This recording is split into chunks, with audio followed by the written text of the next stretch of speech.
అధ్యక్ష, తేనెటీగల పెంపకం అన్నది రైతులకు అడవులకు ఇద్దరికి కూడా రెండిటికి కూడా మంచిది అధ్యక్ష.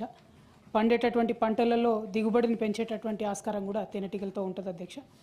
అట్లానే గిరిజన ప్రాంతాల్లో ఉండేటటువంటి గిరిపుత్రులకు ఉపాధి అవకాశాల కోసం అందరు ప్రభుత్వాలను కూడా వెతుకులాడుతూ ఉంటాం అధ్యక్ష.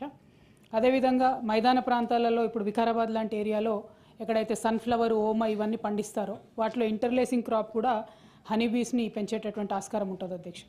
ఉమ్మడి ఆంధ్రప్రదేశ్లో ఉన్నప్పుడు తెలంగాణ ప్రాంతం వివక్షకు గురై మరి ఇక్కడ హనీబీ కాలనీస్ 0 ఉండే అధ్యక్ష, కేవలం 0 ఎక్కడ లేకుండే.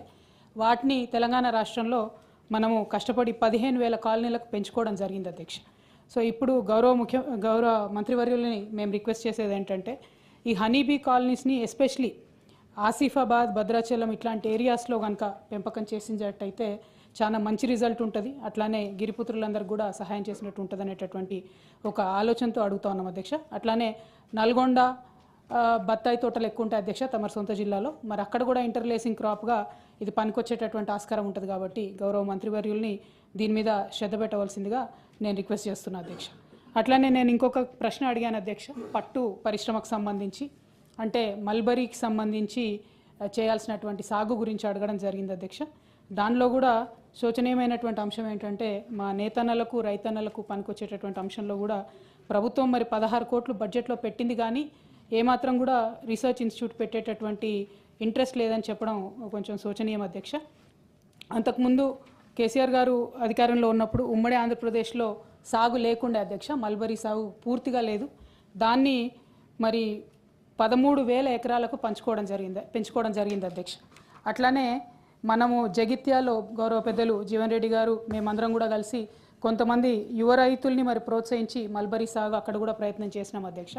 అయితే చాలా తక్కువ సంఖ్యలో వాళ్ళు ముందుకు వచ్చినారు. అక్కడ అగ్రికల్చర్ కాలేజ్ ఉంది కాబట్టి జగిత్యాల క్షేత్రంగా మల్బరీ ఈ మన సిల్క్ వామ్ రీసెర్చ్ స్టేషన్ పెట్టినట్టయితే చాలా ఉపయోగంగా ఉంటుంది అనేటటువంటిది కూడా రిక్వెస్ట్ చేస్తూ ఉన్నాం అధ్యక్ష.